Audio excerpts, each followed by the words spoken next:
14, verset 25.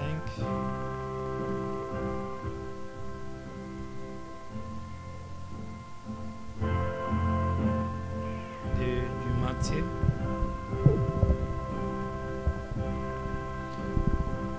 À partir de 24, quand il renvoyé, il monta sur la montagne pour prier à l'écart. Et comme le soir est venu, il était là seul. La barque déjà au milieu de la mer était battue par les flots, car le vent était contraire. À la 4e veille de la nuit, Jésus alla vers eux, marchant sur la mer. Quand les disciples les virent marcher sur la mer, ils furent troublés et dirent: c'est un fantôme. Et dans leur frayeur, ils poussèrent des cris. Jésus leur dit aussitôt: rassurez-vous, c'est moi, n'ayez pas peur. Inclinons nos têtes.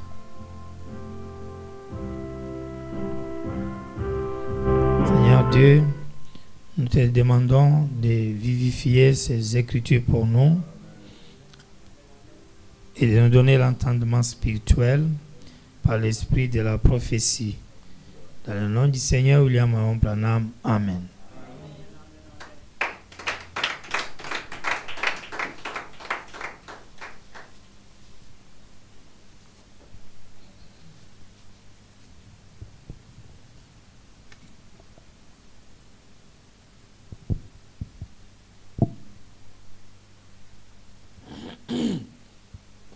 Nous n'avons pas beaucoup de temps. On va dire quelque chose et puis prier en train de nous disposer tout au long de ces jours ici, parce que nous sommes dans le mois d'avril. On m'appelle le mois d'avril que c'est le mois de la restauration. Il dit aussi que c'est le mois de la résurrection. C'est une saison. Et beaucoup de choses Dieu fait selon la saison. Parce que Dieu respecte le temps. Et dans la nature, nous pourrions voir cela. Il y a une saison où il faut s'aimer et il y a des saisons de récolte. Donc nous aussi, quand nous sommes dans une saison, nous devrions tout faire. Parce que la vie spirituelle aussi, c'est un combat. Et le combat demande à ce que vous soyez forts pour vous battre. Et je ne me rappelle pas sur cette terre qu'il y a quelque chose que quelqu'un ait fait et gagné facilement. Non. Tout demande des efforts. Même quand on allait à l'école, on pouvait rester devant les cahiers pour lire. Parfois, on a sommeil. Parfois, les amis jouent. Tu as vraiment l'envie de sortir aussi. Mais tu es obligé de te donner une discipline pour lire. Et quand tu te donnes beaucoup de la peine de la lecture pour saisir et comprendre, ça te permet demain de réaliser un bon résultat. Et tous ceux qui ont atteint de bons résultats et le succès dans leur vie, c'est parce qu'ils se sont donné un temps de souffrir, un temps de la peine. Et dans le spirituel aussi, les croyants devaient avoir l'esprit de combat. Si Jésus peut aller à la montagne, faire 40 jours sans manger, c'était dire quoi? Alors qu'il n'y a pas de péché contre lui. Il se prive la nourriture, on ne sait pas qu'est-ce qu'il prenait pour rester en forme, de l'eau ou quoi, je ne sais pas. Mais pendant 40 jours, il prie, il jeûne, il prie. Et quand il revient là, il peut affronter les démons et il peut utiliser la parole et les vaincre. Mais si nous ne sommes pas capables d'endurcir notre esprit pour affronter les combats durs de la vie, sincèrement, nous serions vraiment des vaincus et non des vainqueurs. Est-ce qu'on est ensemble? Est-ce qu'on est ensemble? Je lis dans N'ayez pas peur, prêché le 9 juin 60. Nous voulons ajouter quelques écritures. Maintenant, j'aimerais que vous observiez quelque chose. Ils avaient peur. Ils ont dit, cela ressemble à un fantôme. Ils ont dit que c'était un esprit. Assurément, ils pensaient que c'était un esprit. C'est ce qu'il en est ce soir. Les gens ont peur que ce soit un esprit de l'erreur. Ils ne savent pas de quoi il s'agit. Ils disent, eh bien, s'il était membre de notre organisation, nous accepterions cela. Oh, votre misérable petite organisation, voyez-vous, si vous ne veillez pas, elle vous tiendra hors du ciel un de ces jours. Vous dépendez trop de cela. Maintenant, rappelez-vous, restez-y, mais soyez une lumière brillante. Menez une vie irréprochable. Peu importe de quelle organisation vous êtes membre. Mais ne vous appuyez pas trop sur cela. Appuyez-vous sur la croix. Appuyez-vous sur Jésus, c'est sur lui qu'il vous faut vous appuyer. Je n'aime pas cette façon de s'appuyer sur la croix. Il me faut m'appuyer sur Jésus. Amen. Amen. Les disciples sont dans la détresse. Ils ont eu une grande réunion de témoignages de l'autre côté du rive, dans la première campagne de Jésus, où il a guéri les malades, où il leur a donné de la nourriture en multipliant. Tout ça, ça constituait de grands miracles. Ils ont vu ces choses, ça les a émerveillés. Ils sont allés dans la barque pour voyager, aller de l'autre côté, parce que Jésus leur a dit qu'il y aura une autre réunion à tenir de l'autre côté. Et quand ils entrent dans la barque, nous avons vu que la pirogue ici, quand vous lisez Frère Branham, il interprète la pirogue ici comme notre barque de la vie, notre vie ici. Nous sommes comme dans un bateau. Nous sommes dans une barque, dans une barque, en pirogue, en train de naviguer sur l'océan de la vie. Et nous avons vu que le chaos ici, les vagues et tout qu'on sort, ça représente ces mauvais esprits, ces attaques du diable, ces combats que nous rencontrons tous les jours. Frère Branham dit que les démons étaient dans chaque vague, en train de les poursuivre pour les noyer. Et nous avons vu même dans la démonologie que chacun de nous ici a autant de démons qui les poursuivent pour les noyer. Est-ce qu'on est ensemble? Pouvez-vous dire Amen? Il faut chasser tout esprit de distraction. On ne sera pas long. Juste 30-40 minutes, puis on va prier rentre. Donc, la vie, la pirogue, barque, c'est la vie que nous sommes en train de mener. Les vagues représentent les difficultés qui nous entourent. Et nous avons vu combien tous les symboles des 12 paniers de nourriture restants. Nous avons vu le nombre 5000 personnes. Nous avons vu les 2 poissons plus 5 pains. Toutes ces choses se rapportaient à Jésus. C'était son message. Nous disons bien, c'était la première campagne. Amen. C'était la première campagne. Il devait y avoir une deuxième campagne, mais de l'autre côté du rive. Et quand ils ont fini la première, nous disons que quand ils ont fini, Jésus s'est retiré sur une autre montagne. Il les a laissés. Mais il leur a dit d'attendre. Mais elles n'ont pas attendu. Ils se sont avancés seuls et ils ont eu des difficultés sur la mer. Vous voyez, ils ont eu des difficultés sur la mer. Ils étaient sans lui. Et ils ont commencé à crier délivrance. 44. C'était là leur unique voix du salut. Le diable les aurait tués juste là. Il les aurait étouffés. N'eût été cela. C'était comme un fantôme pour eux. C'était un peu drôle. Et ce soir, l'unique espoir de l'Église est de s'éloigner de leur théologie humaine et de revenir au Saint-Esprit et de ramener l'Esprit dans l'Église pour que l'Église soit redressée. Et l'unique espoir pour le salut, c'est de revenir de nouveau au Saint-Esprit. Amen. Mais vous remarquez, il a dit à la fin de l'âge de l'Église que celui-ci tomberait dans un gâchis tel qu'il lui faudrait se révéler comme fils de l'homme. Quand le fils de l'homme se révèle, comme ce mélange d'hier était des circonstances, j'espère que ça ne vous échappera pas. Nous avons eu la révélation du Fils de Dieu.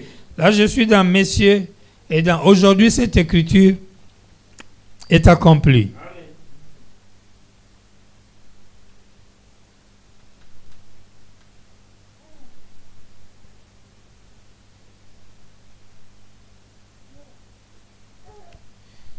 À partir du paragraphe 29. La question qu'on se pose souvent est de savoir pourquoi ils ont appelé leur délivrance un fantôme. Pourquoi ils n'ont pas reconnu ce qu'était leur délivrance. Premièrement, vous allez voir qu'ils étaient déjà dans la peur. La peur les avait troublés. La peur a fait qu'ils ont perdu le contrôle. Parce que quand quelqu'un a la peur, il perd le contrôle carrément de la vie. Quand quelqu'un a tellement la peur, il peut même oublier un petit calcul. Il va même échapper à la conscience. Est-ce qu'on est ensemble? Donc la peur était une très mauvaise chose sur eux. Et Frère Branham dit, il y a un grand fléau dans l'église, c'est la peur.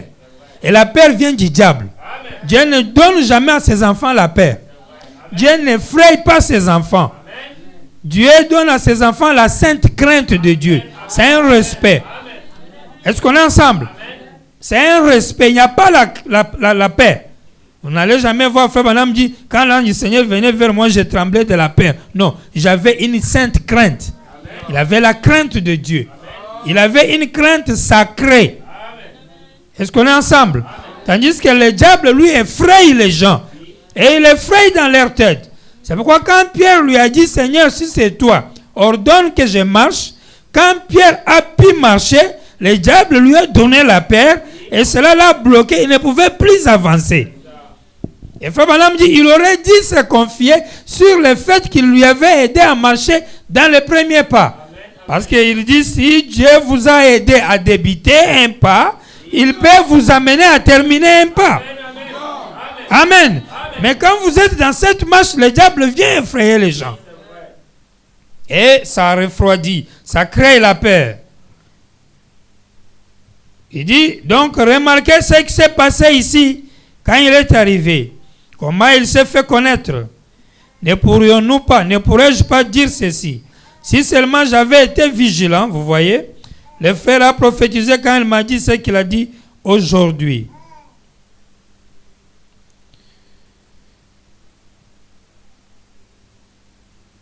Il est en train de raconter comment on lui a donné une prophétie au début du service. On va sauter ça. Vous allez remarquer ceci. Jésus lui-même a eu des campagnes. Frère Branham a eu aussi des campagnes. Il a eu la première campagne.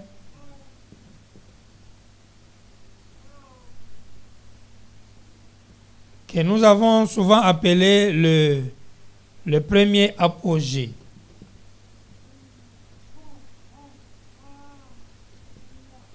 Premier apogée. Est-ce que ça marche? Vous notez ça? Il faut écrire. Premier apogée. Ça, c'est la première campagne de Frère Branham. Et cette première campagne a duré au moins 30 ans. Ça a duré 30 ans. Ça a commencé en 1933 jusqu'en 1963. Ça a fait 30 ans. Ça, c'est le premier apogée. Ça, c'est la première campagne. Et cette première campagne venait de la commission de 1933 à la rivière Oyo. Comme Jean-Baptiste fut envoyé pour ma première venue, ton message va préparer ma seconde venue. Ça, c'est la première campagne de Branham. Il commence en 1933. Il arrive en 1947. l'ange apparaît visiblement et lui donne encore une deuxième commission. Va et amène les gens à te croire. Et durant tout ce temps, jusqu'en 1963, Frère Branham est en train de travailler dans les champs, faisant les semailles. Il fait les semailles, il sème les semences, il fait le tour du monde. Il recherche les élits. Il fait la première campagne. Et durant tout ce temps, il révèle au monde le Seigneur Jésus-Christ. Quel Seigneur Jésus-Christ? C'est le Saint-Esprit de Dieu, le Logos, qui a été fait chair là-bas à l'Est et qui habitait dans l'homme Jésus et qui marcha sur les eaux et qui guérit les malades et qui fit toutes ces grandes choses. C'est lui, l'homme-là, qui était fait chair dans la chair humaine de Jésus, de Galilée ou de Nazareth.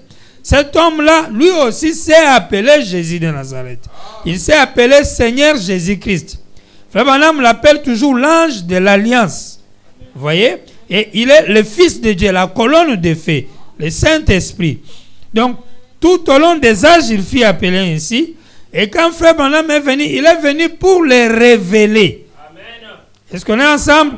Il l'a révélé au monde. Et il a pris au moins 30 ans pour cette première campagne.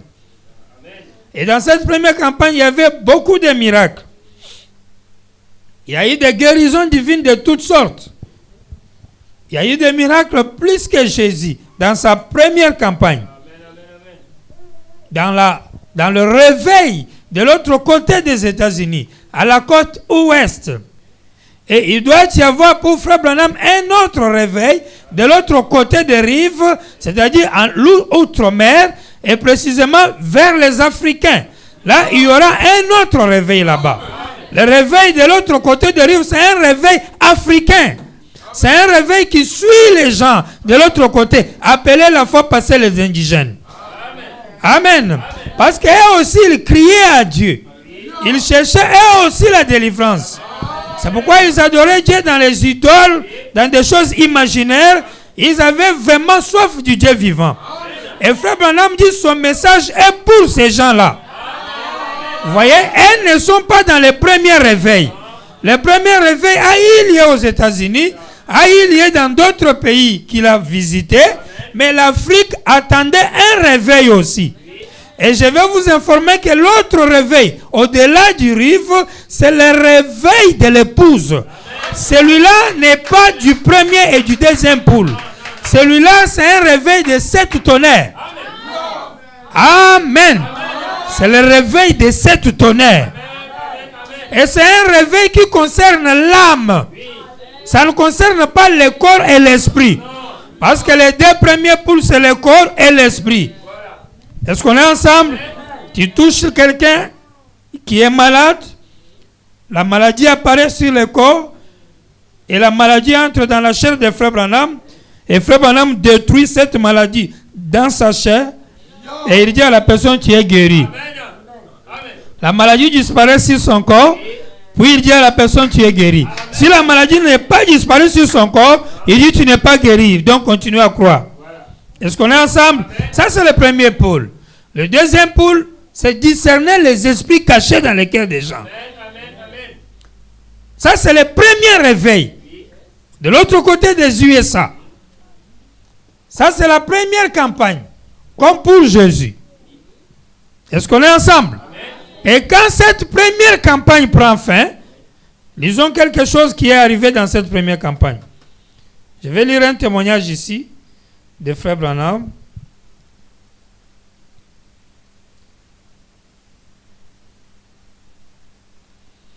Lisons d'abord ceci. Aujourd'hui, cette écriture est accomplie du 19 février 65, 170. Le prophète a dit, il y aura un jour qui ne pourra être appelé ni jour ni nuit, un jour sombre, beaucoup de pluie et de brouillard, juste assez pour savoir comment se joindre à une église ou inscrire son nom dans un registre. Mais au temps du soir, il y aura la lumière. Aujourd'hui, cette écriture est accomplie. Le même soleil, Frère Branham utilise des homonymes, soleil, sun et sun, il dit, qui s'élève à l'est, et le même soleil qui se couche à l'ouest. Le même Fils de Dieu qui est venu à l'est et s'est confirmé comme étant Dieu manifesté dans la chair, est le même Fils de Dieu ici, dans l'hémisphère ouest, qui s'identifie au milieu de l'Église ce soir. Qui s'identifie au milieu de l'Église ce soir. Il dit le Fils de Dieu dans l'hémisphère ouest. Il dit le même hier, aujourd'hui et pour toujours. La lumière du soir du Fils est venue. Aujourd'hui, cette écriture est accomplie devant vous. Amen. Où en sommes-nous dans cet âge abrahamique? Vous comprenez? Nous sommes dans l'âge abrahamique, dans l'alliance inconditionnelle, l'alliance abrahamique. Amen. Où en sommes-nous dans ces grands temps où nous nous trouvons, dans cette ère glorieuse où nous vivons? Toutes les visions ont été accomplies. Dites Amen. Et chassez les mauvais esprits. Est-ce que ça marche? il dit, Jésus a dit dans Saint Luc chapitre 17, 30, Jésus-Christ, la parole. Croyez-vous cela? Croyez-vous cela? L'Assemblée dit Amen. Jésus-Christ, la parole même faite chair, a parlé, a dit, c'est que la parole serait au temps de la fin. C'est que sera le signe de la fin du monde. Il leur a dit qu'une nation se lèverait contre une nation, mais il dit, comme il en était au jour de Sodome, ainsi en sera-t-il au jour où le Fils de l'homme sera révélé. Amen. Maintenant, il a vécu ici sur terre. Il n'a jamais dit qu'il était le Fils de Dieu. Il disait, je suis le Fils de l'homme. Jéhovah lui-même a appelé Ézéchiel le prophète Fils de l'homme. C'est parce qu'il devait venir accomplir l'écriture en tant que Fils de l'homme. Maintenant, nous l'avons connu pendant 2000 ans en tant que Fils de Dieu. Et dans le millénium, il sera le Fils de David sur le trône. Nous le savons tous. Nous qui croyons les Écritures. Maintenant, Jésus a dit que juste à la fin de cette âge de l'Église dans laquelle nous vivons, le Fils de l'homme sera de nouveau révélé de la même façon que c'était comme il en était à Sodome. Observez comment il a présenté cela du point de vue historique. Premièrement, il a dit, comme il en était au jour de Noé, comment il mangeait, buvait, se mariait et donnait en mariage. Ensuite, il s'est référé immédiatement après au Fils de l'homme à Sodome. C'est parce que là, il avait traité avec les Juifs. Ici, à Sodome, il traite avec les gentils. Là, il les avait tous noyés dans l'eau lors du jugement. Ici, chez les gentils, il les a tous brûlés au jour de Sodome. C'est vrai, le monde des gentils avait alors brûlé. Et il en sera de même quand le Fils de l'homme se révélera. Ça ne sera plus de l'eau, mais cette fois-ci, ça sera du feu. Pouvez-vous dire Amen? Amen. Ce monde, Dieu va le calciner. Brûler avec le feu. Amen. Et il a déjà ces bombes atomiques là-bas. Amen. Le saint feu de Dieu est dans la parole. Quand nous parlons comme ça grille les démons. Amen. Et les démons troublent les gens. Amen. Mais nous devons les détruire avec Branham. En croyant totalement Branham et en lui faisant confiance. Quelqu'un qui fait Branham confiance, qui l'adore, qui le prie, qui le loue tout le temps, il sera épargné des mauvais esprits. Et il vivra dans une bonne atmosphère. Est-ce que ça marche? Mais celui qui s'éloigne de Branham, qui ne s'attache pas aux paroles de Branham, il est voué à l'échec. Et il ira à la perdition. Si vous voulez réussir, prenez tout ce que Branham a dit au mot et vous réussirez. Ne doutez pas de Branham. Est-ce que vous me comprenez? Ne doutez jamais de Branham. Parce que les paroles de Branham sont vraies. Elles sont véridiques. Et elles possèdent la vie éternelle. Et ce sont des paroles qui vous détachent des démons. Il n'y a pas une grande guérison de l'âme en dehors des paroles de Branham. Faites entrer beaucoup de paroles de Branham dans votre cerveau. Échangez cela avec des futilités. Remplissez votre esprit avec les paroles de Branham. Vous aurez une réponse exacte à donner au diable chaque fois qu'il viendra vous tromper. Est-ce que vous me suivez, mes frères? Est-ce que vous me comprenez? Essayez de vous remplir des paroles de William Branham. C'est pourquoi chaque jour que Dieu a fait, lisez quelque chose, écoutez quelque chose. Parce que vous devenez ce que vous regardez et ce que vous lisez. Amen. Il dit, observez comment il a présenté cela du point de vue historique. Dieu va brûler ce monde.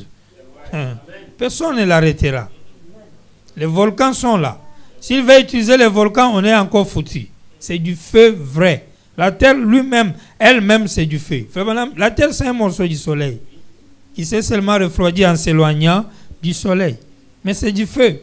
La terre que vous voyez ici. L'eau, la mer qui nous entoure, c'est du feu. Est-ce qu'on est ensemble? H2O, c'est du feu. Tout est du feu autour de nous. Le vent lui-même peut dégager du feu.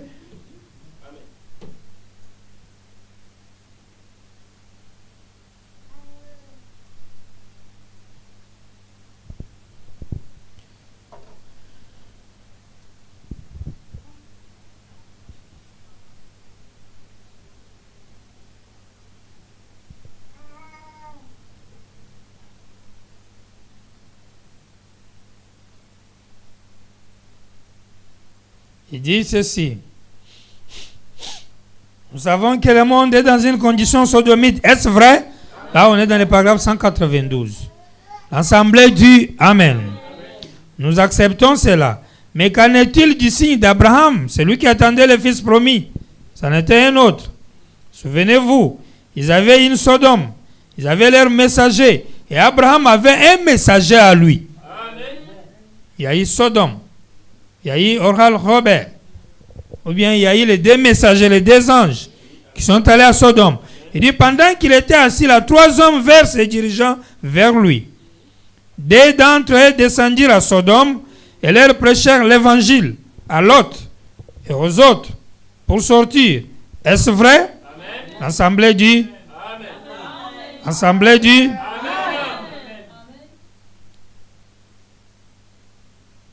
Suivez-moi très bien. Il dit, mais l'autre resta avec Abraham. Lui resta avec Abraham. Remarquez, celui qui restait avec Abraham était Dieu lui-même. Les 2 autres étaient des anges messagers. Est-ce que vous suivez très bien? Abraham voit 3 personnes. Les 2 sont des humains, des messagers. Tandis que le 3e, qui reste avec Abraham, c'est Elohim. Frère Branham dit Dieu lui-même. Même pas Dieu voilé ou bien... Non. Dieu lui-même. C'est lui qui est resté avec Abraham. Ça, nous sommes dans les types. Ça, nous sommes dans les ombres. Est-ce qu'on est ensemble? Regardez-moi, ouvrez les yeux. Ne fermez pas les yeux. Regardez-moi. Il dit, maintenant là à Sodome, ils ne firent point de miracle, ces gens-là. Ils les ont seulement frappés d'aveuglement. Et la prédication de l'évangile frappe toujours d'aveuglement. Le message des deux anges à Sodome, ça les aveugle. Ça va faire que ces gens, la population sodomite, ne verra jamais les signes de Elohim avec Abraham. Il est maintenant considéré le contexte de ces jours-là. Il y a une église naturelle. Dieu est toujours représenté en 3. Comme je l'ai dit hier soir. Il y avait les sodomites, les loïtes et les abrahamistes. Cela est dans la même position ce soir. Le monde est disposé exactement de la même manière. Permettez-moi de vous demander quelque chose. Considérez ce texte maintenant. Abraham appela cet homme qui lui parlait Elohim. Amen. Elohim.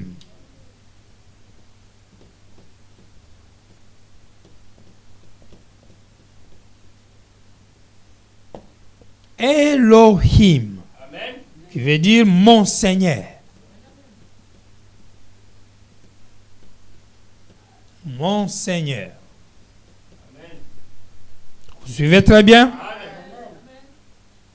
Qui veut dire, le mot hébreu Elohim signifie il est tout suffisant. Amen. Un homme chez lui qui a mangé, qui a bu, il l'appelle le tout suffisant. Amen. C'est lui qui est éternel. Elohim, Dieu lui-même. Au commencement, dit Genèse 1, au commencement, Dieu créa. Considérez le mot hébreu, là où plutôt le mot grec, au commencement, Elohim créa les cieux et la terre. Ici, dans Genèse 22, ici, il dit encore, ou plutôt, vers 20e, il dit, il appela cet homme du nom d'Elohim. Pourquoi a-t-il fait cela?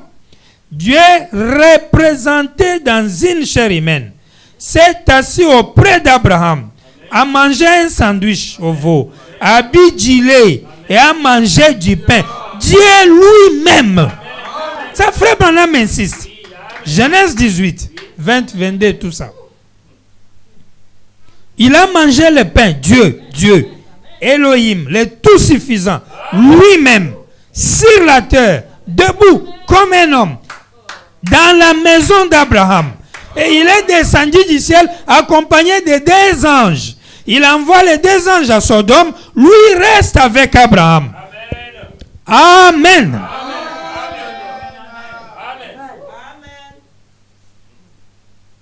Il dit, Abraham dit, mais il lui donna un signe. Il dit, représenté dans une chair humaine, s'est assis auprès d'Abraham, a mangé un sandwich au veau et a bu du lait et a mangé du pain. Dieu lui-même, et il a disparu juste devant Abraham. Il a disparu.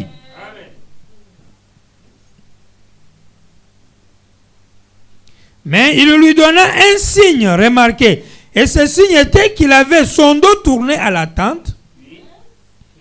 Le signe d'Elohim. Et souvenez-vous, Abraham, son nom était Abraham, quelques jours avant. C'est là. Et Sarah était Saraï. Ce qui signifiait père des nations, Abraham. Maintenant, cet homme dit à Abraham, où est ta femme Sarah? Et Abraham dit, elle est dans la tente derrière toi. Maintenant, il ne l'avait jamais vue. Comment a-t-il su que son nom était Abraham? Comment a-t-il su que son nom était Sarah? Abraham, où est ta femme Sarah? Il dit, elle est dans la tente derrière toi. Il dit, un pronom personnel. Je vais te visiter selon la promesse. Ta femme aura ce bébé. Tu m'as fait confiance. Maintenant, je vais accomplir cela.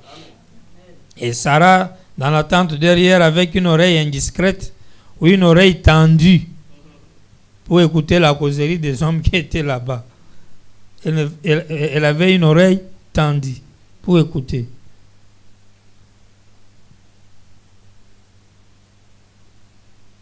Peu importe comment vous appelez cela, écoutez au travers de la tente, elle rit sous cap et dit, maintenant moi, une vieille femme, comme moi, avoir du plaisir avec mon Seigneur, qui lui aussi est âgé d'une centaine d'années, eh bien, ceci ne s'est plus fait depuis bien des années.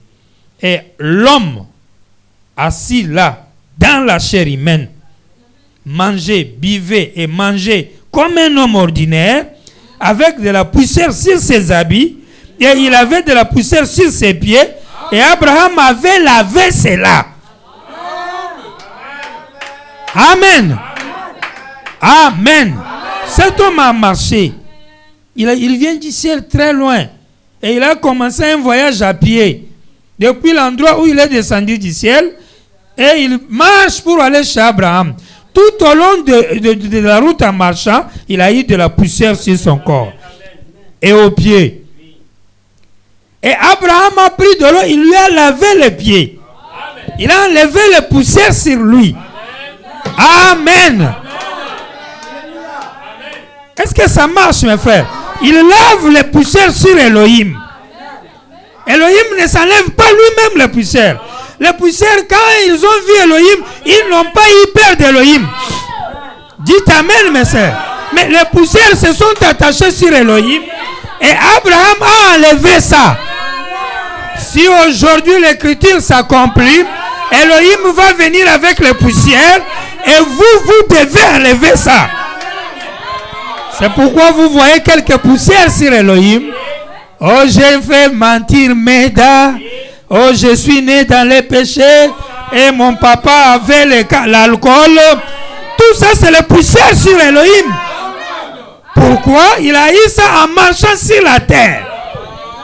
Mais Abraham ne s'est pas moqué de lui à cause de ces poussières-là, mais il a enlevé ça. Elohim avec les poussières.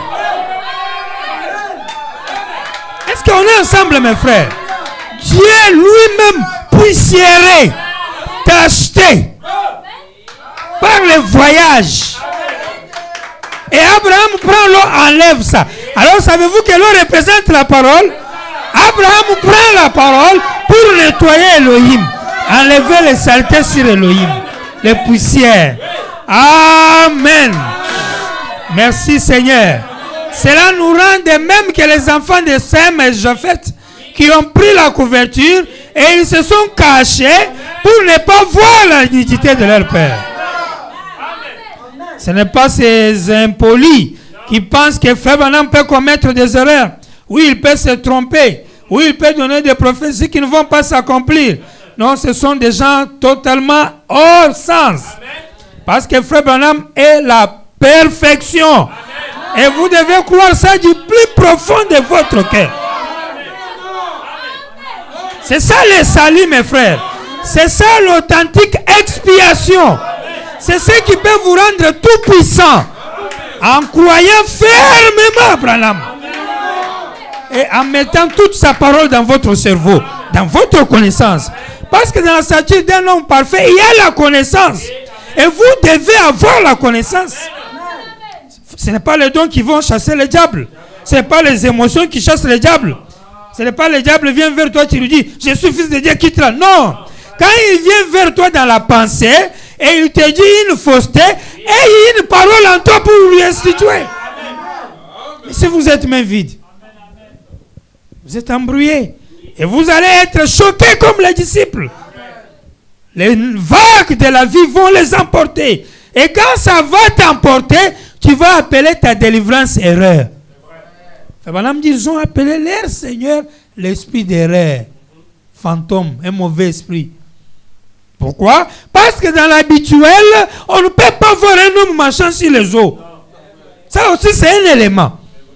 Ils savent qu'on est né, on a grandi. Jamais un homme n'a marché sur les eaux. Qui est celui-ci qui vient sur les eaux à 3 heures comme ça? Ça, c'est un mauvais esprit. C'est un fantôme. Et si aujourd'hui, Frère Branham revient sur la terre dans sa deuxième campagne, parce qu'il a accompli la première campagne, puis il est parti depuis 65. Il est allé sur une haute montagne et il a dit que je continuerai à veiller sur l'épouse. S'il revient aujourd'hui, ce soir, sur la terre, et essaye de vous diriger, essaye de vous parler, n'allez-vous pas l'appeler fantôme? Parce que souvenez-vous, il ne prendra pas une forme habituelle. Ça serait dans une forme que vous n'êtes pas habitué à les voir. Les disciples n'étaient pas habitués à voir un homme marchant sur les eaux. Et ils ont dit c'est un mauvais esprit. Et vous allez faire comment? Pourriez-vous être à mesure de voir Frère Branham vivre dans les êtres humains aujourd'hui sur la terre? Si Elohim est venu avec des poussières et aujourd'hui au temps de la fin, ça sera encore grave. Quel signe la semence royale d'Abraham avait-il montré, le Fils de l'homme? Un jour, Simon alla auprès de lui, c'était André qui l'avait amené. Il lui a dit, son nom était Pierre, ainsi de suite. Philippe, avec Nathanaël, dès qu'il s'est approché, il dit, Rabbi, kama tu connais? Parce que Jésus lui a dit, voici un juif dont il n'y a point de fraude dans le cœur. Tu m'as vu où il dit, je t'ai vu avant même que Philippe t'appelle. La petite femme au puits, dans sa condition immorale, était montée puiser de l'eau. Une petite scène courante. Jésus avait envoyé ses disciples acheter des provisions. Lorsqu'elle s'approcha pour puiser de l'eau, il dit, femme, apporte-moi à boire. Elle dit, il n'est pas de coutume pour nous, pour vous de dire cela. Nous avons la ségrégation. Eh bien, vous, juifs, vous n'avez rien à faire avec nous, samaritains. Nous n'avons rien à faire avec vous. Il dit, mais femme, si tu connaissais celui qui te parle, tu m'aurais demandé à boire. Je t'aurais donné des eaux que tu n'auras pas à venir puiser ici. Il découvrit laquelle était sa condition, ce que c'était. Il dit, va, prends ton mari et viens ici. Et Frère Branham attire votre attention. Quand Jésus dit à cette femme, va, appelle ton mari, vous allez remarquer qu'autrement, c'est une affirmation. C'est comme s'il affirme que la femme a un mari. Vrai ou faux? Est-ce qu'on est ensemble? Écoutez, elle vient ici. Puis elle dit, je n'ai point de mari. Maintenant, Jésus réplique. Il dit, tu as dit la vérité. Entre toi et la femme, qui devait connaître la vérité? Il dit, tu as dit la vérité. Tu en as eu 5. Et celui avec qui tu vis maintenant n'est pas ton mari. Donc cette femme était en train de vivre avec un homme, mais ce n'était pas son mari. Et quand il lui dit en même temps, va appeler ton mari, non, il utilise d'abord sa vision, sa coutume de vie. Comme les gens pouvaient considérer ça comme réellement mari, mais elle-même, par la prédisposition du Saint-Esprit, elle sait que l'homme là avec qui je vis n'est pas mon mari. Elle réplique, je n'ai pas de mari. Et Jésus, connaissant les Écritures, de ce que signifie le mariage, il réplique à la femme, tu as dit vrai. Est-ce que vous comprenez un peu la scène? Frère Branham dit, les disciples étaient sous les arbres. Parce que quand ils sont partis, ils n'ont pas duré. Ils sont vite rentrés. Puis ils se sont cachés derrière les arbres. Parce qu'ils ont dit, oh, aujourd'hui nous l'avons eu. Il était tôt, mais aujourd'hui, chaos. Parce que la femme là, on la connaît. Elle est de mauvaise vie. Elle nous avait envoyé pour profiter. Et puis écoutez la causerie. Appelle ton mari. Frère Branham dit, je n'ai pas le temps de lire. Ils se sont regardés. André, écoute. Il est devant son mari. Jusqu'à ce que ils ont vu que ce n'était pas ça, c'était la chose autrement. Elle dit, monsieur, je perçois que tu es un prophète. Il dit, tu as eu 5 ainsi de suite, je vois que tu es un prophète. Nous savons que lorsque le Messie viendra, il nous montrera ces choses. Frère Branham frappe sur la chair 4 fois. Amen. Jésus dit, je le suis moi qui te parle. Sur ce, elle entra dans la ville en courant et dit, venez voir un homme qui m'a dit les choses que j'ai faites. N'est-ce pas le Messie lui-même? Observez, il a fait cela devant les Juifs et les Samaritains, mais jamais devant les gentils. Nous, les gentils, Jésus n'avait jamais refait ce signe devant nous. Les gentils, nous étions des païens en ce jour-là. Les autres nations portant, les autres nations portant une massue sur le dos, adorant les idoles. Nous n'attendions pas de Messie. Il n'apparaît qu'à ceux qui l'attendent. Et nous sommes censés l'attendre.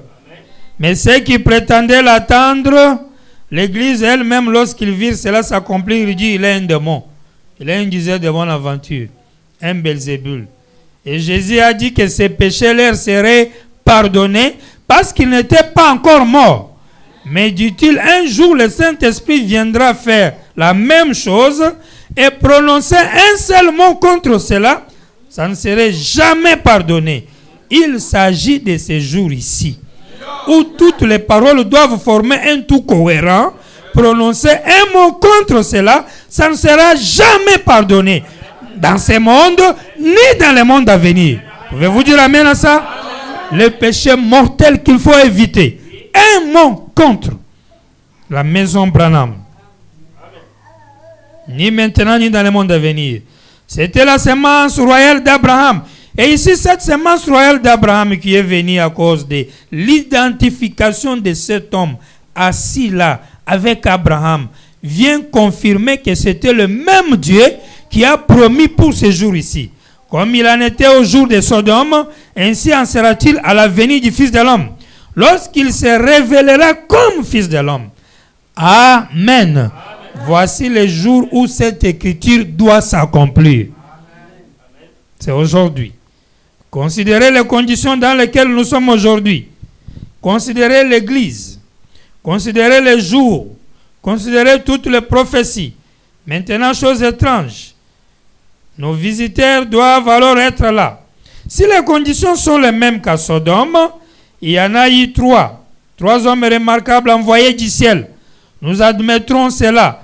3 d'entre eux. Un resta avec Abraham. Ils étaient tous allés là. Mais un seul resta avec Abraham. Le reste d'entre eux descendirent à Sodome. Est-ce vrai? L'Assemblée dit Amen. Et le nom d'Abraham fut changé. Jamais dans l'histoire de l'Église du monde n'a eu avant ce jour ici un évangéliste qui va vers elle et dont le nom se termine par H-A-M. Billy Graham. 6 lettres. Billy Graham, est-ce vrai? L'Assemblée dit Amen. Graham, 6 lettres. Abraham, c'est 7 lettres. Amen. Mais Graham, c'est 6 lettres. C'est qui est le monde, l'homme. 7, c'est Dieu. Amen. Est-ce qu'on est ensemble? Amen. Graham, H-A-M, 6 lettres, l'homme. Abraham, 7 lettres, Dieu. Amen. Elohim. Une étude simple. Je ne vois pas comment on peut refuser la divinité. Y a-t-il un homme sur terre qui a été prêché, qui a tant prêché la repentance aussi clairement que Billy Graham? Y a-t-il un homme qui ait exercé de l'influence sur les gens comme Billy Graham? Il n'y a jamais eu un homme au niveau international. Billy Sandy et les autres étaient ici, aux États-Unis. Mais Billy Graham est connu dans le monde entier. Voyez-vous d'où il appelle des Sodomes? Mais qu'en est-il du groupe Élie? Quel genre de signes sont-ils censés voir? Qu'est-ce qu'ils sont censés voir? Alléluia! Il y aura la lumière au temps du soir. Aujourd'hui, cette écriture est accomplie. L'Assemblée se réjouit. Aujourd'hui, la promesse de Dieu est accomplie. Nous savons que cela est la vérité. Il est ici ce soir comme il était en ce temps-là. Elohim lui-même sur la terre. Dieu lui-même. Chez Abraham. Il y a un homme assis juste ici derrière. Il souffre. Il a une tumeur dans son poumon gauche. Il n'est pas d'ici. Vous avez été un mineur, c'est vrai. Il sait même son travail. C'est un mineur. Il entre dans les mines. Je vous suis complètement étranger. Si c'est vrai, agitez votre main. Amen. La tumeur se trouve dans votre poumon gauche. Et vous êtes prêt à subir une opération très bientôt. Est-ce vrai? Amen. Vous n'êtes pas d'ici. Vous venez de l'extérieur de la ville. Vous venez de Virginie. C'est vrai. Croyez-vous que Dieu sait qui vous êtes? Applaudissez pour Frère Branham. Il dit, Monsieur Michel, c'est vrai. Rentrez à la maison et soyez guéris. Jésus-Christ vous guérit. Demandez à cet homme, je ne l'ai jamais vu de ma vie. Il était assis là en train de prier. Aujourd'hui, cette écriture est accomplie. Elohim dans la chair humaine. Frère Branham tourne le dos à l'assemblée. Est-ce que vous suivez? Il tourne le dos à l'assemblée pour faire comme cet homme-là a fait devant Abraham et Sarah. Voici une dame assise juste ici. Derrière moi, comme Sarah l'était dans la tente. Est-ce que vous le croyez vraiment? Est-ce que vous le croyez vraiment? C'est là où j'ai toujours dit aux gens, moi je lis ça comme ça.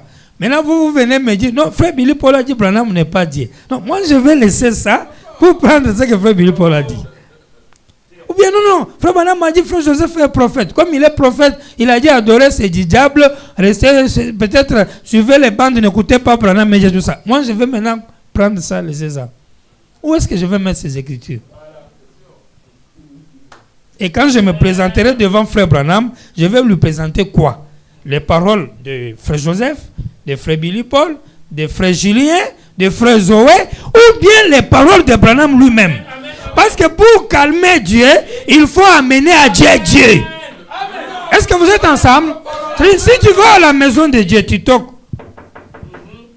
Et Dieu est dedans, il pose la question, qui est là? Faites attention à la réponse que tu vas donner. Est-ce que vous comprenez? Qui est là? Toi, tu réponds, c'est moi, Frère Jean. On ne connaît pas Frère Jean ici. Les noms là, la porte ne peut pas s'ouvrir avec ces noms-là. Qui est là? Oh, c'est moi, Frère Zoé. On ne connaît pas ce nom-là. Il faut savoir quel nom dire pour que la porte s'ouvre. Est-ce qu'on est ensemble? Donc, quand tu arrives à la porte de Dieu et tu toques, on demande qui est là. Dites William Marion Branham. Et la porte va s'ouvrir. Parce qu'il faut amener Dieu pour que Dieu et Dieu puissent coopérer. Dieu ne coopère avec rien d'autre qu'avec Dieu. Pourquoi? Parce que chaque semence doit se reproduire selon son espèce. Et les oiseaux se réunissent selon leur plumage.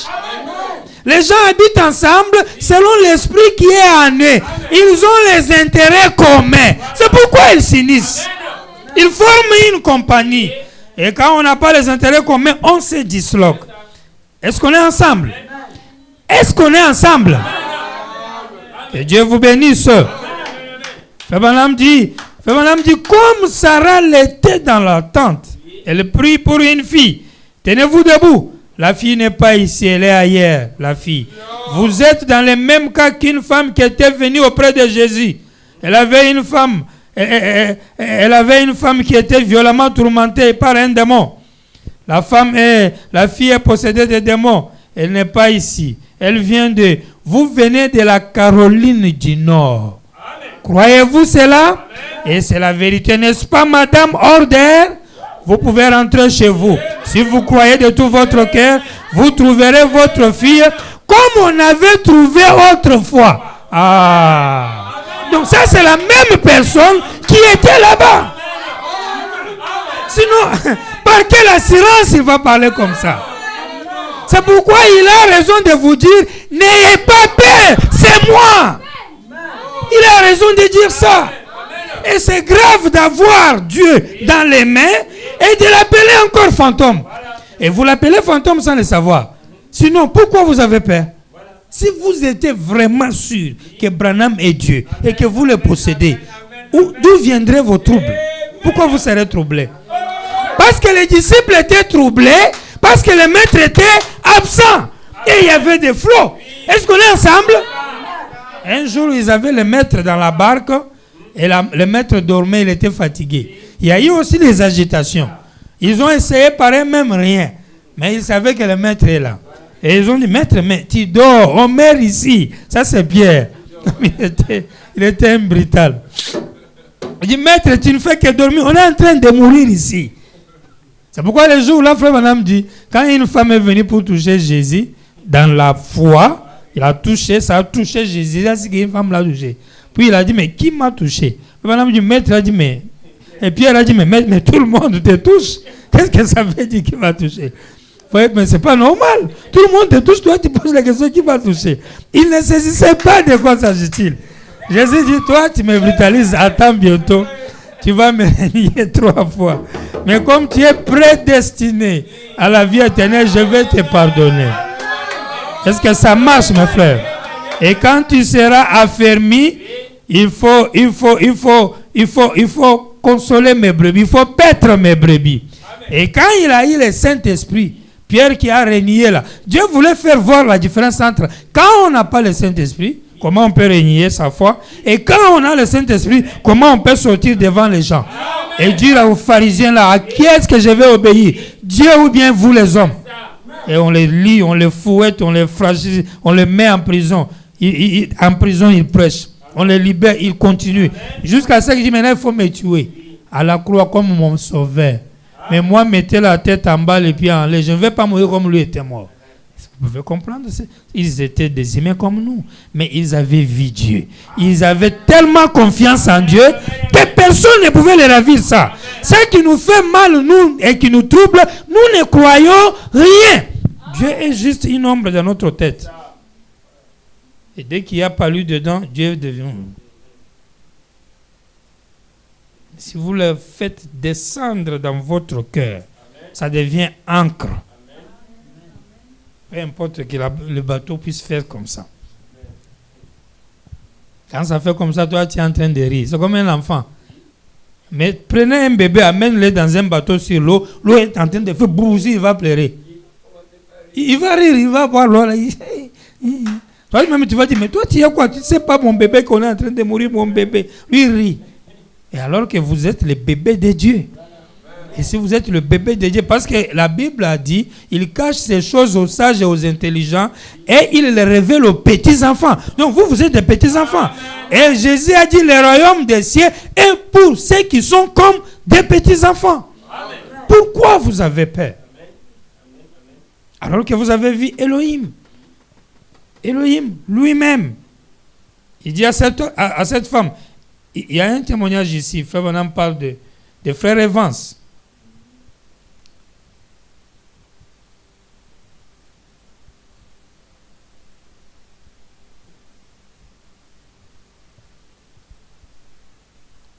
Je lis quelque chose ici, dans la prédication, n'ayez pas peur, de 1962. Pour terminer par là. Oh, Monsieur Evans avait rebroussé les jambes de son pantalon, il est venu là, il a dit, Frère Branham, je vous ai attrapé la grosse là. Ils étaient partis en pêche, la nuit. J'ai dit, oh là là, elle est extra. Frère Evans, je ne vais pas leur dire que cet après-midi là, vous avez relâché accidentellement mes poissons, hein. J'avais attaché un gros tas de plus belles perches et il s'est mis à les prendre et il a laissé passer les cordes et tout le tas de poissons est parti. Donc, Frère Branham a attrapé ces poissons. Frère Evans est avec Frère Branham à la pêche. Il est venu faire un mouvement pour aider Frère Branham, mais il a fait couler les poissons de Frère Branham. Maintenant, il dit, et il s'est mis à les prendre et il a laissé passer la corde et tout ce tas de poissons est parti. Ainsi, nous en avions 11 d'extra. Ils en avaient pris des photos cette nuit-là. Je ne sais pas si c'est la photo où nous voyons Frère Branham avec beaucoup de poissons en main là. Peut-être c'est celle-là. Nous étions donc, j'ai attrapé ces poissons et j'ai essayé encore et un autre a mordi. Je pense que ces poissons-là pesaient 12 à 14 livres. 5 à 6,35 kilos.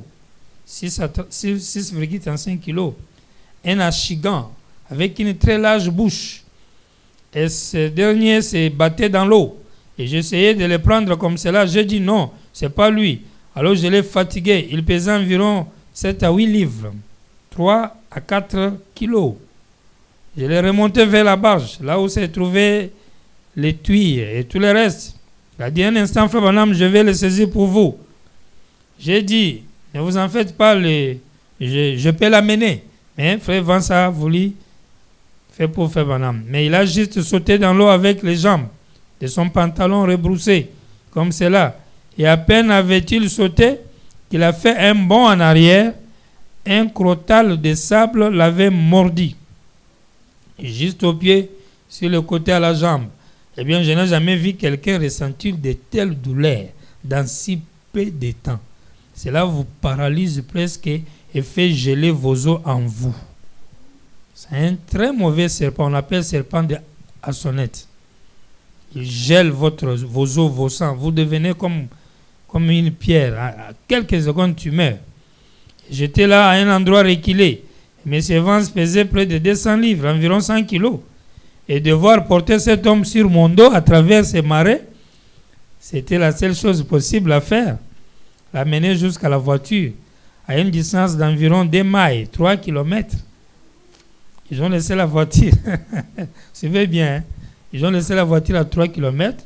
Et Vance est mordu par le serpent. Frère Branham devait le transporter sur le dos pour l'amener à la voiture.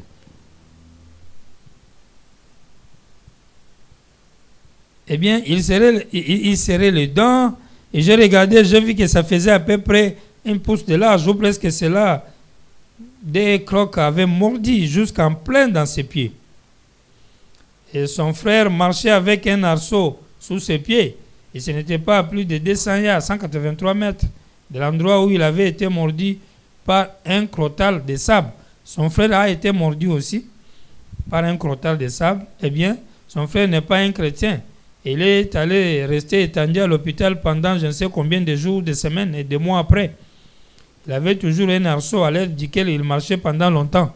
Le bonhomme précise que lui étant païen, donc rien n'a été fait pour lui. Donc il est resté des mois à l'hôpital.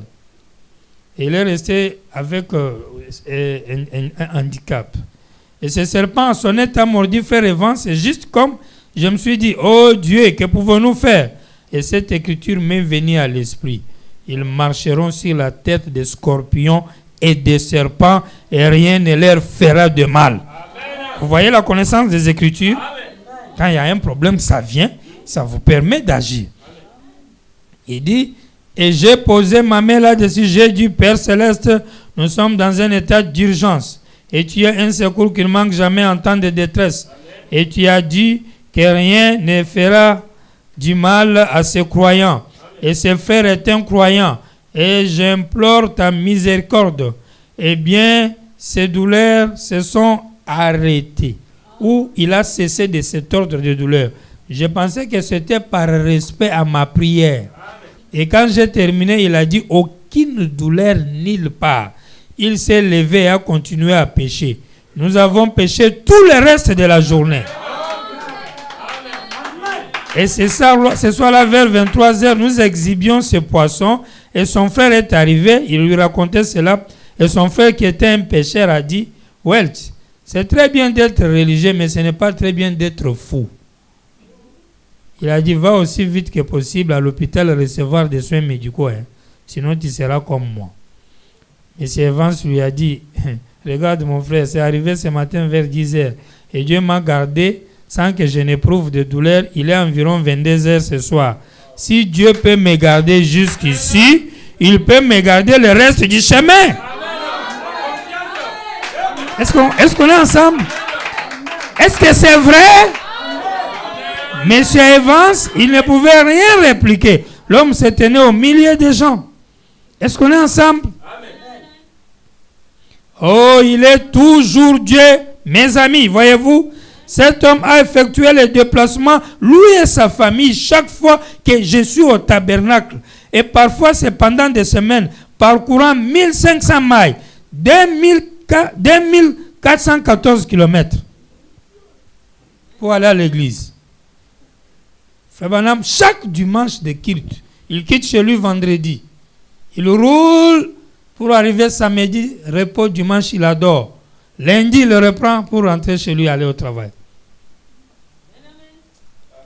Welch Evans. Amen. Pour aller à l'église, juste adorer, au Branham Tabernacle. Il pouvait prendre les bandes, rester chez lui là-bas et écouter. Parce que c'était toujours enregistré. Est-ce que ça marche?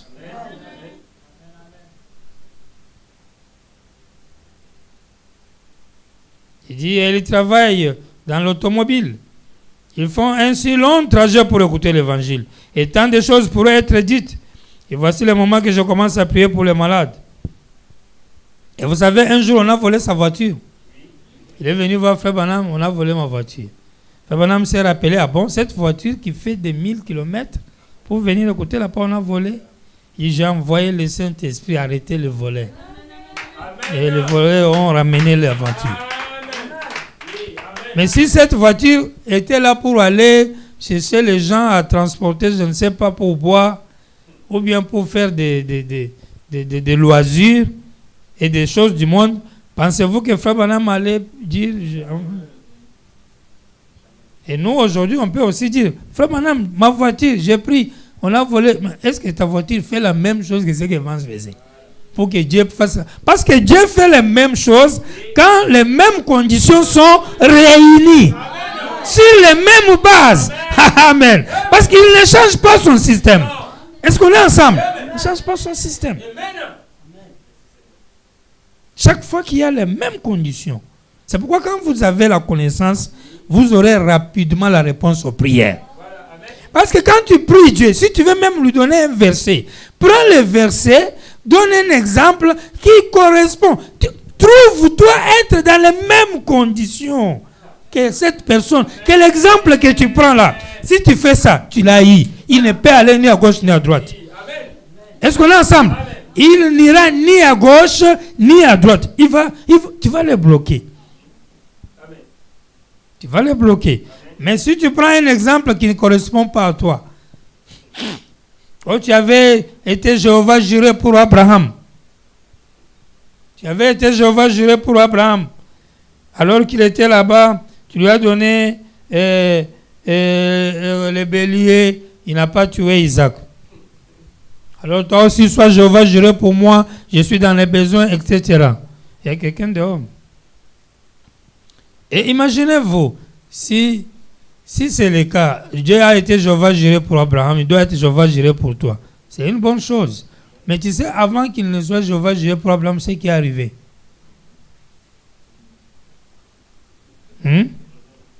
Savez-vous, avant qu'il ne soit Jéhovah juré pour Abraham, c'est ce qui est arrivé?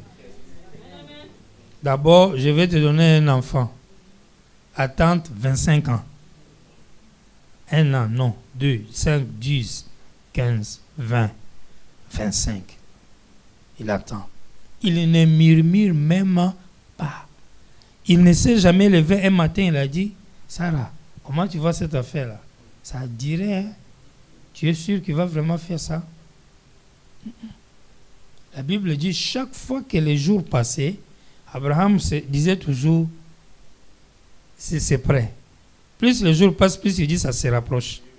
Plus les jours passent, plus il dit, ça se rapproche. Ce n'est pas que plus les jours passent, plus il voit que c'est éloigné. Non. Lui voit que maintenant, ça s'est rapproché. Et quand l'enfant vient, il grandit à peine une dizaine d'années, prends-le, sacrifie-le pour moi. L'unique. Puis quand il vient, il lui dit, prends ton unique fils, Isaac, donne-le-moi en sacrifice. Abraham savait que Dieu ne ment pas. Dieu ne plaisante pas. Il savait que dès qu'il a dit ça, c'est fini, Isaac va partir. Il ne lui a même pas dit, mais Dieu, excusez, tu avais dit que c'est par lui que j'aurai la postérité, non? Mais comment tu dis encore que je vais le sacrifier? Dès qu'il finit, merci, je vais faire. Il prend Isaac, il informe Sarah, il prend le chemin vers la montagne pour les tuer. Tu peux faire ça? Qui peut faire ça ici?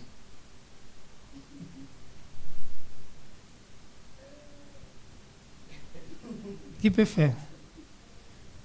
Personne. Donc, que personne ne dise jamais à Dieu, Jéhovah juré. Ou comme tu avais fait pour en faire, il ne peut pas. Il va faire, toi, tu n'es pas Abraham. Personne ne peut faire, n'est-ce pas? Il ne peut pas faire.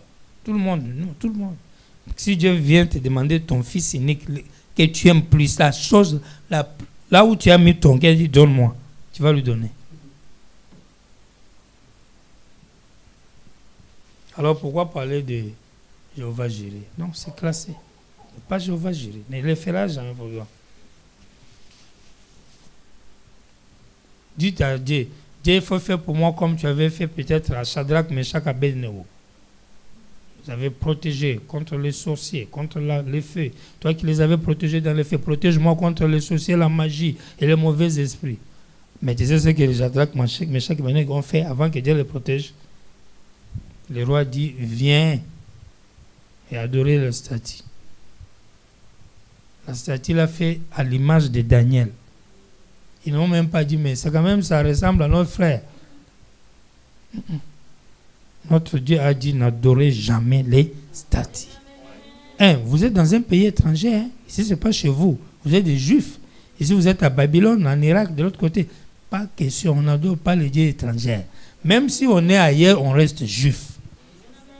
Est-ce que vous comprenez? Je suis juif. Vous êtes à la cour royale. C'est vous qui servez le roi à manger. Vous devez obéir. Non, non, non, non. On est juif, on reste juif. Ils viennent. On les lit. On dit, on va vous amener dans la fournaise. On a pris même le feu là, on a augmenté 7 fois. puis on marche avec eux. On va vous amener dans les faits. Frère Branham dit à chaque minute, ils attendaient la délivrance de Dieu. Premier jour, rien. Deuxième, troisième.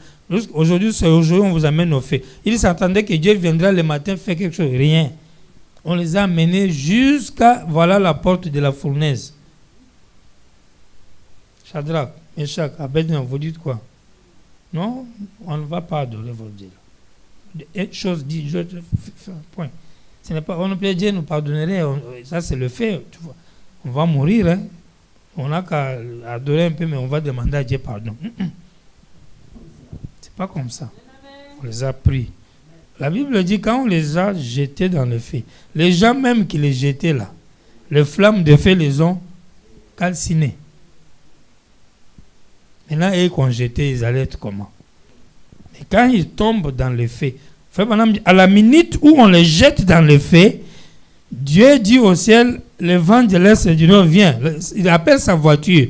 Et maintenant, descendons aussi dans le feu. Et, c'est-à-dire, ils sont tombés, arrivés au feu au même moment. Et quand Dieu entre dans le feu, imaginez-vous, lui-même est le feu dévorant. Donc, feu plus feu, ça a donné la fraîcheur. Et ils étaient climatisés en pleine fournaise. Parce qu'on a pris des voltages du feu, plus le feu, et ça s'est annulé. C'est devenu 0-0. Est-ce qu'on est ensemble, mes frères? Amen. Amen. Pourquoi vous avez peur? L'Église a peur. Frère Branham dit c'est un grand fléau sur l'Église. C'est la peur. Les gens ne tiennent pas debout. Ils ne marchent pas. Ils ne tiennent même pas une minute. À peine ils essaient de tenir, ils retombent. Ils essaient d'avoir un peu du courage pour aller de l'avant. Ils retombent. On est toujours désespérés. Chaque jour. Et vous allez remarquer que le diable nous a tellement eu que nous avons changé carrément toute la vie qu'en chagrin. On a enlevé tout le plaisir. On a enlevé toute la joie de la vie parce qu'on a des choses qu'on veut, qu'on n'a pas encore, et on pense que le chagrin peut nous donner cela. Alors que le chagrin ne te donne rien. Au contraire, la foi et l'espérance et une position positive, c'est ça qui peut te donner quelque chose. Parce que l'homme a été fait capable de changer les milliers. L'homme a changé les milliers. L'homme a changé le monde. Amen. Mais vous pouvez changer toutes ces choses-là. Mais pourquoi vous ne prenez pas le côté fort pour endurcir votre esprit et courage et changer les choses? Vous vous laissez comme un papier dans le vent. Et vous laissez que le vent vous emporte là où il veut. Et Frère Branham vous dit, n'ayez pas peur. Vous avez dit, j'ai vu Elohim. Est-ce que ça marche? Amen.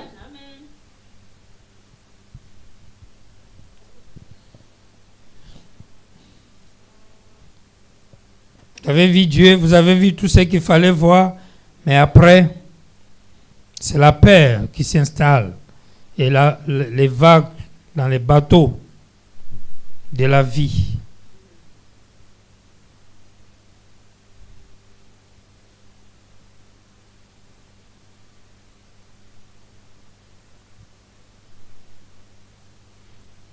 Il dit, pour terminer, maintenant cela paraît un peu secondaire, mais beaucoup d'entre vous ont déjà vu des gens dont on aime la compagnie.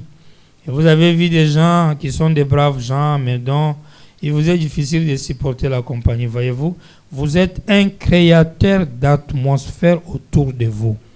Et vous faites cela vous-même d'après votre disposition et d'après l'esprit qui est en vous.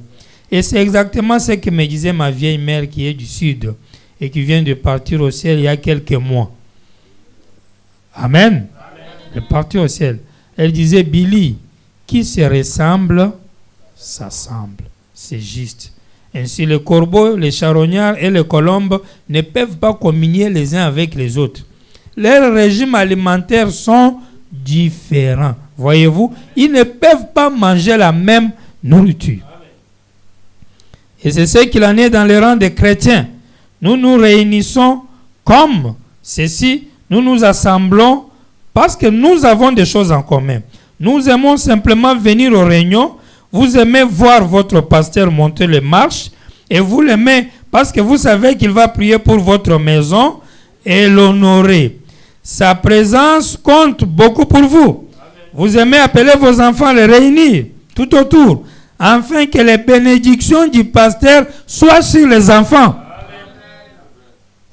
Pouvez-vous dire Amen? Le pasteur a des bénédictions. Ils doivent avoir des bénédictions.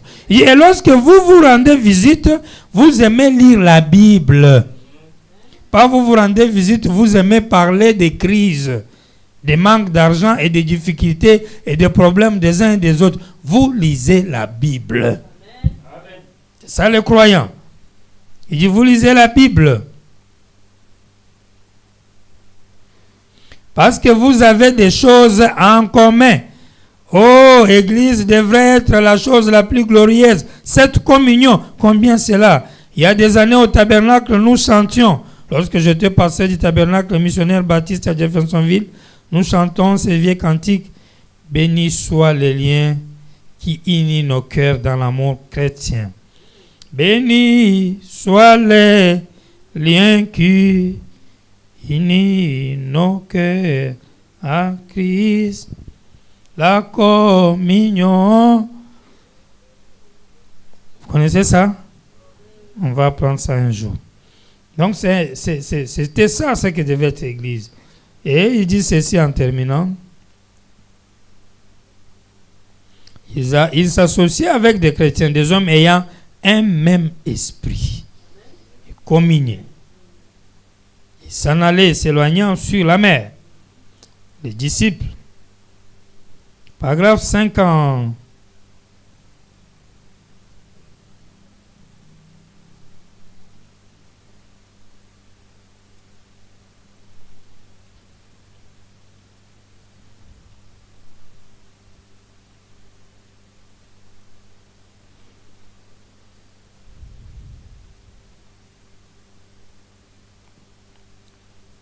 Ils étaient là, ils sont partis, ils étaient tous agités à cause de la réunion. Ils ont oublié de les prendre avec eux. Alors les ennuis ont commencé. 69, toujours n'ayez pas peur. Le diable doit s'être levé derrière eux. Il a dit, ah bon, les voilà avec des grands programmes. C'est donc le moment pour moi d'intervenir. Les voilà venir immédiatement, commence à envoyer son souffle empoisonné. Les jours des miracles sont passés. Tout ça n'était qu'un tas d'émotions et d'excitation. Les vagues ont commencé à déferler et le diable s'est tenu sur chaque vague. Donc, les vagues représentent aussi aujourd'hui ces choses que le diable donne dans les têtes des gens. Ah, ça, c'est les jours des miracles. On vient de faire les miracles, mais les miracles. Les miracles, là, c'est rien. Ah, ça, là, ce n'est plus le temps de ceci. Ah, ça, ce n'est plus le jour de ceci. Ça, là, ce n'est plus comme ça. Le diable.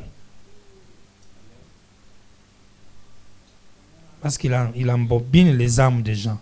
Il ferme les yeux vers Dieu. Et c'est ça les vagues dans lesquelles on est aujourd'hui. Dans les chaos. Dès qu'il s'agit de l'affaire de Dieu, dans ces vagues de chaos, l'homme est fatigué. Il ne peut plus rien faire. Avez-vous jamais vu ça? Si on veut voir un bon film à la télé, on n'est pas fatigué. Hein? On n'a même pas sommeil. Et dès qu'on veut prier, toutes les fatigues du monde arrivent sur la personne. Les vagues dans la barque. Les vagues, la faim, les problèmes d'argent, les maladies, les soucis, les chagrins et les... Le maître n'est pas là.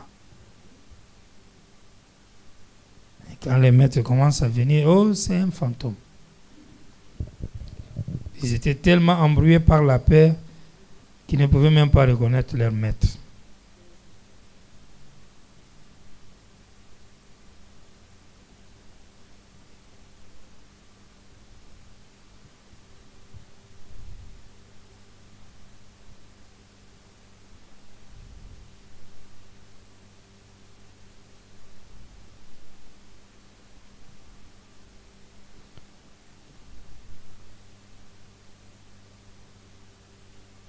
Dieu s'était révélé dans un corps de chair, il a accompli ses signes.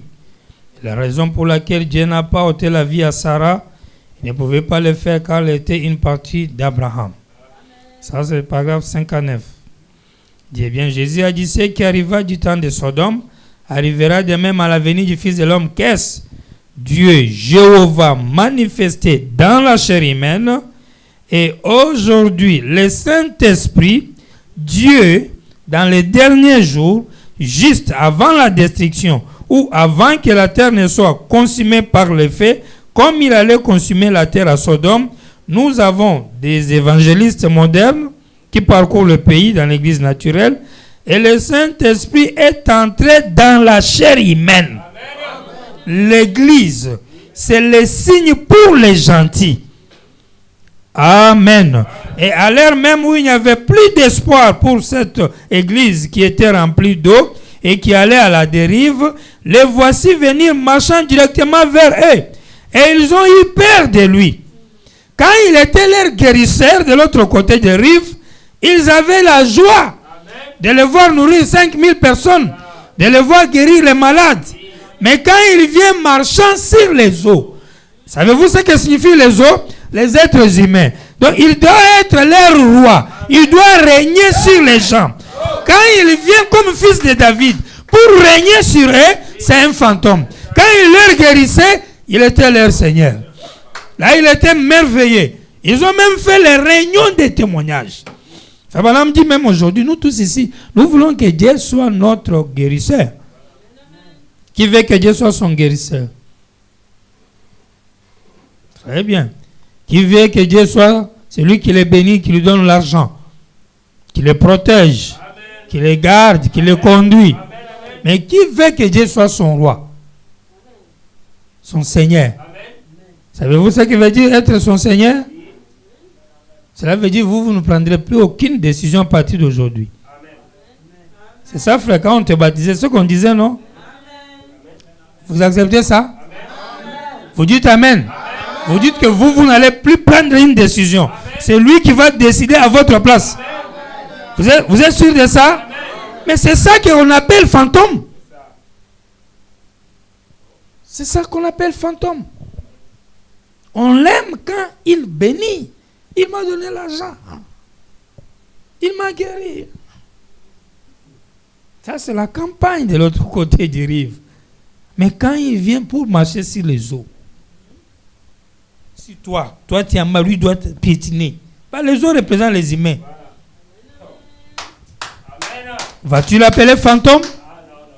Vas-tu l'appeler Belzébul? Ou dictateur? Ou esprit d'erreur? Savez-vous qu'à un moment on s'est dit, mais Dieu lui-même là, il est dictateur ou comment? On dirait qu'il nous impose les choses. N'est-ce pas vrai? À un moment ça s'est dit, non? À un moment, ça se dit. Parce qu'à un moment, chacun de nous ici a besoin peut-être d'aller à New York. À un moment, chacun de nous a besoin de se voir.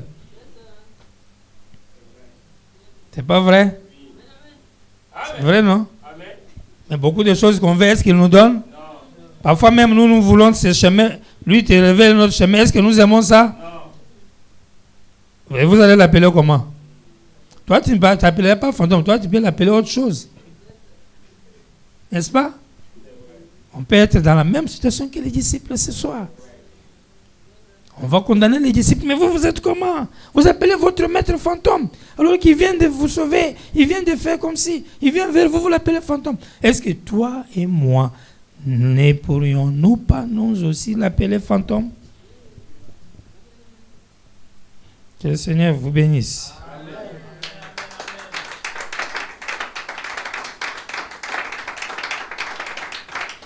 Abraham termine en disant, maintenant Père, je te prie de marcher ce soir parmi les gens. Et le Dieu qui a vécu dans ce corps mortel et qui a parlé à Abraham, le Dieu qui a été dans ce corps mortel de son fils Jésus-Christ, puisse ce même Dieu se manifester ce soir dans une église qu'il a sanctifiée par son propre sang et qu'il a lavé. Il a ôté l'incrédulité de la maison. Il y est entré pour demeurer jusqu'à la fin du monde. Amen. Comme il l'avait promis. Amen. Le Dieu qui était dans le corps chez Abraham, le Dieu qui était en Jésus dans son église. Amen. Éternellement. Amen. Le même Dieu Croyez-vous que Frère Branham est Dieu? Est-ce que vous le croyez même? Vous êtes sûr que vous le croyez? Vous êtes vraiment sûr?